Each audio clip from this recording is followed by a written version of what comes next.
جن لوگوں نے اللہ کے روبرو حاضر ہونے کو جھوٹ سمجھا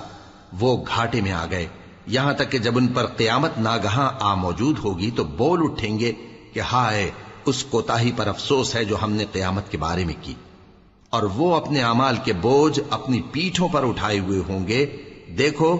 جو بوجھ یہ اٹھا رہے ہیں بہت برا ہے، اور دنیا کی زندگی تو ایک کھیل اور مشغلہ ہے،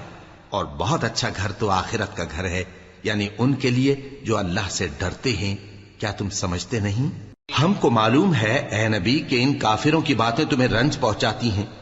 مگر یہ تمہاری تکذیب نہیں کرتے بلکہ ظالم اللہ کی آیتوں سے انکار کرتے ہیں،